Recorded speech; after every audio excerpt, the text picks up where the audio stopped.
What's going on, everybody? Hope you're all having a fantastic day today. Now, ladies and gentlemen, I actually had a completely different video planned for you guys, which I'm still going to be posting tomorrow. Just know that the commentary might sound a little delayed because I made it, pretty much the day before. But Treyarch dropped a huge drop when it comes to patch notes. Of course, this isn't implemented into the game just yet, but I want to discuss each and every bit of the multiplayer experience to you guys. Obviously in this video. Of course, if you guys are interested in Warzone or zombies, there's probably other creators out there. And also, you guys can go ahead and read all the patch notes by yourselves. But I, as you guys already know, enjoy discussing specifically the multiplayer side of things. That's my bread and butter. That's why I enjoy out of Call of Duty. So I'm going to be discussing each and every bit of all the details in the patch notes. Of course, it's a lot of stuff, so, buckle on up here, and it kind of explains why we haven't seen any updates regarding multiplayer since the winter break. But of course, ladies and gentlemen, before we go and dive deep, if you guys are interested in more content just like this, don't forget to subscribe and hit that bell. Post daily here at 8 in the morning Eastern Time. And of course, if you guys are interested in any of my live streams, I do stream Monday through Saturday, and again today, we are going to be playing Gears of War 5 on stream. So if you guys are interested, I got a link to that down in the description of this video. All right, ladies and gentlemen, enough of all that stuff. We have to get right on into this because, again, there is a ton, and when I mean a ton, I mean there is a ton of things that I have to go ahead and discuss here. First and foremost, instances of cheating in Call of Duty, particularly in ranked play across both multiplayer and Warzone, are frustrating and severely impact the experience for our community. We are here to tell you what's being done about it today and our plan for support throughout 2025. Live now are new layers of security and protection against cheaters in Call of Duty, as well as updates to protect the competitive integrity of the game. Updated detection models for behavioral systems such as aimbotting and other data points, including account trust and hardware identifiers to target serial cheaters. Over 136,000 ranked play account bans since the mode launched. Enhancing cross-examination tools focused on reducing the time it takes to action accounts, new detection and warning system for spam reporting by accounts, which is a good thing. Note, malicious reporting is against the security and enforcement policy, which you can read online. It's important to clarify that when a user spams the report button in-game multiple times against a user, or someone uses an illegal cheat tool to spam 10,000 reports, our system does not consider more than one single report from a player versus another, despite what cheat developers are telling players when they try to sell their illegal software. And finally, new detection and warning system for repeat playing with cheaters' behavior. Note, when a cheater is banned, our system will detect other accounts it has regularly partied up with and raise flags for investigation to combat boosting and other cheater behavior.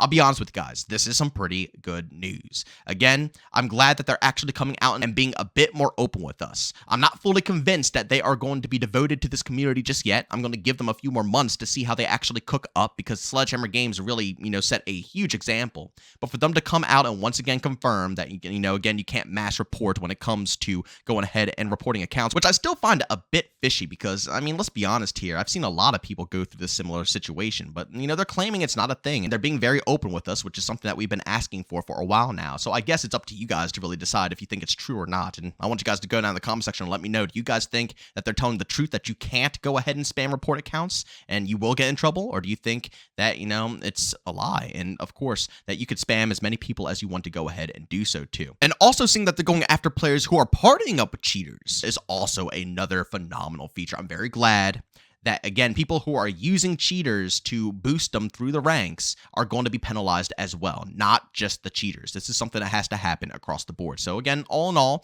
that's not too bad news. Second up here, we have seen community questions about detection methods like IP-based banning. We do not utilize IP-based bans for anti-cheat because they tend to take action against entire groups within a range that aren't problematic. For example, a college campus or internet cafe will be swept up in an IP-based ban wave when only a single machine was targeted. In December, we announced that we're implementing major upgrades to the currently online and active kernel-level driver for Season 2, as well as upgrades to server-side systems in early 2025.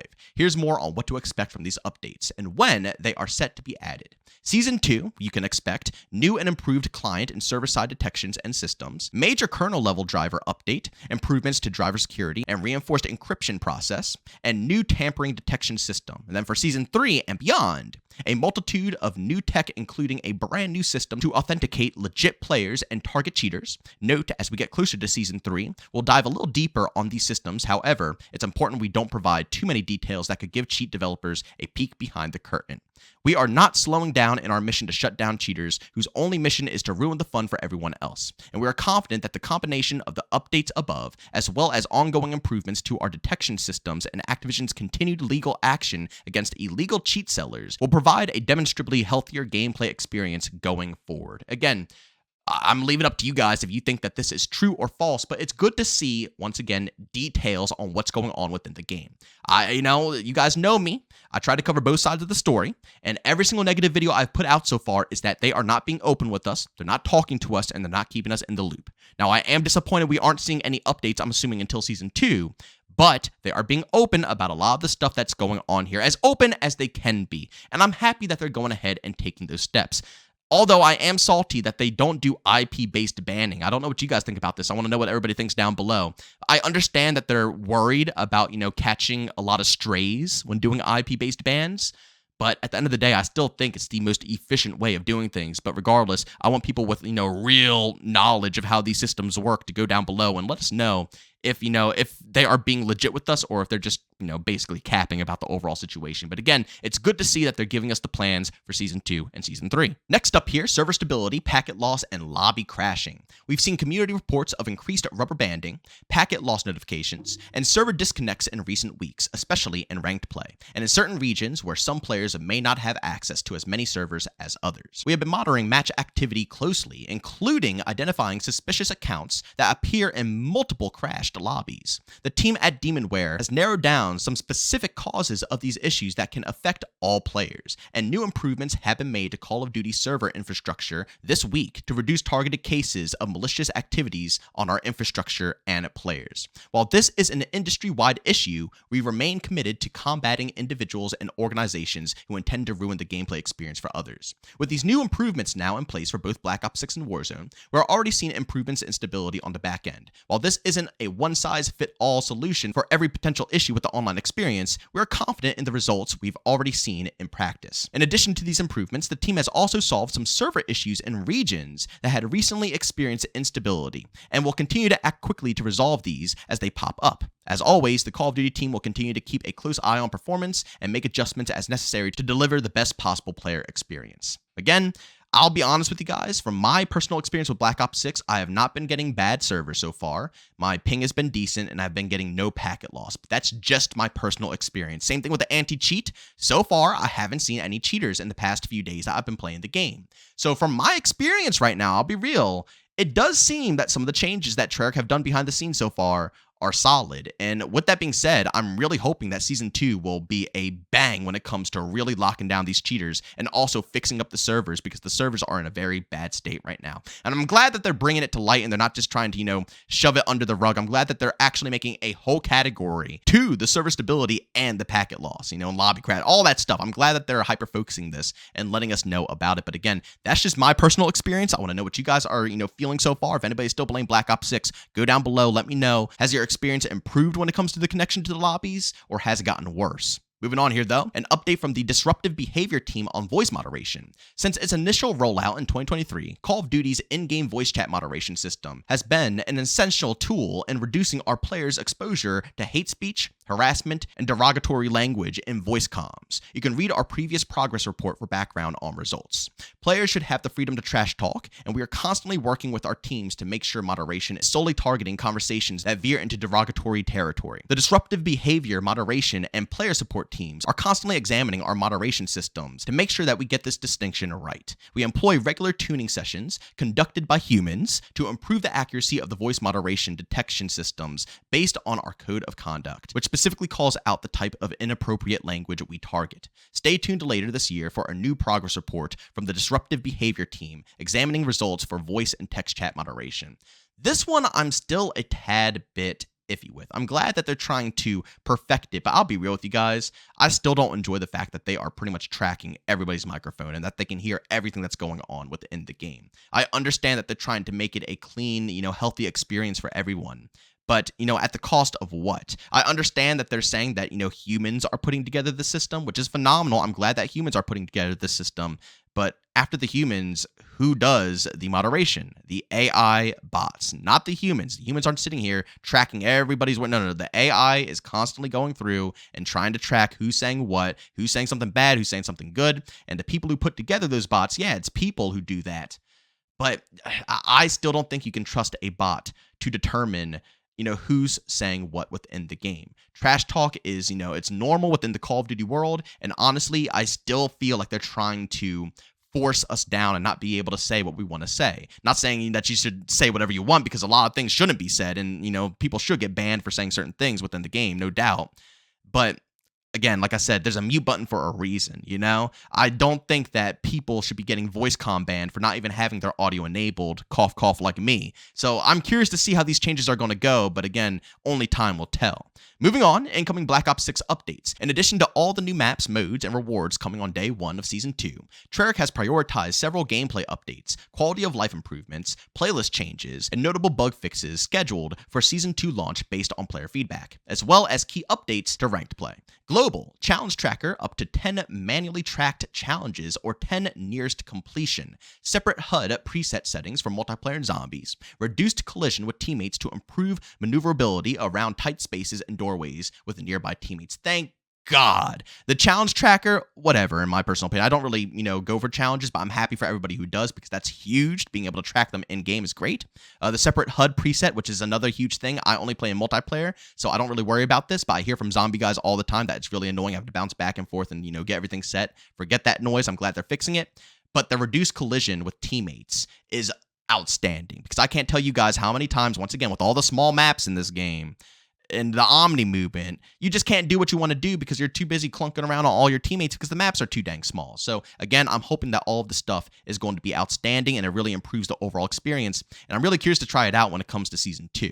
But then moving on to the rest of the stuff here for multiplayer. And again, I'm probably going to end off after these notes because I don't cover zombies or Warzone. But again, if you guys want to go ahead and do so, find a creator who does so, or read them off yourself. But you guys know me, I'm huge into multiplayer, so this is my bread and butter.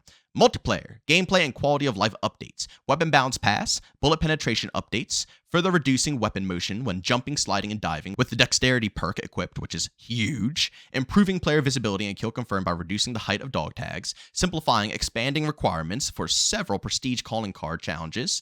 Later in Season 2, we are planning on adding an icon over opponents' heads when you shoot them if they have Warcry active.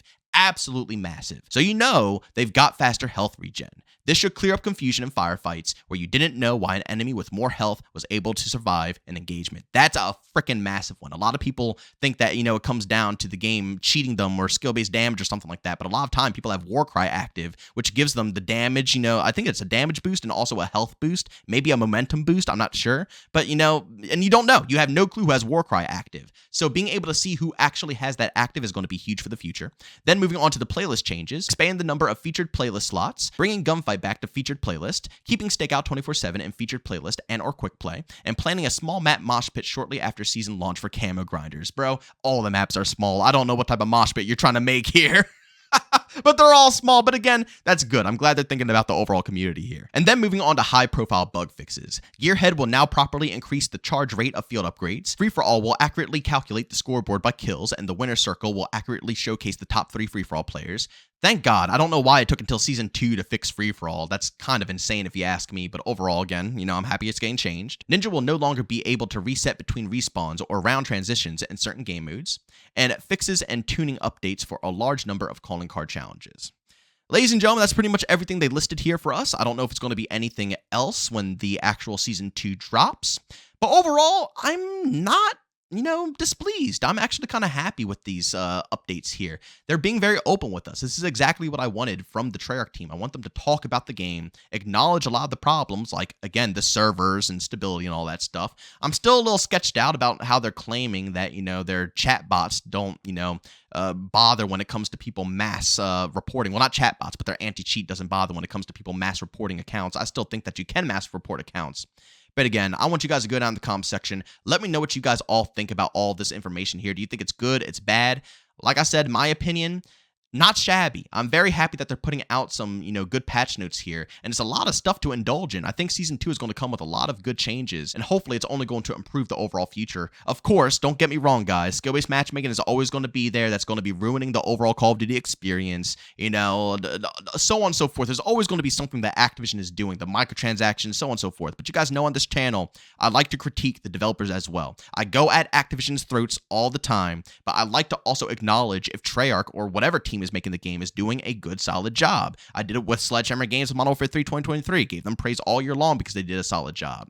Modern Warfare 2 2022, I crapped on the game all year long because Infinity Ward didn't give two shits about the community. And same thing here with Treyarch and Black Ops 6. If Treyarch does good and they can actually live up to these updates and continue this communication, I'm going to be happy. I'm not falling for anything just yet because, again, like I said, I want to see proof that they are indeed going to be consistent with us. They could just do one big update here for Season 2, and then once again, for the rest of Season 2, it's just going to be these little updates with no communication, no talk, and we're just going to be screwed for the remainder of the year.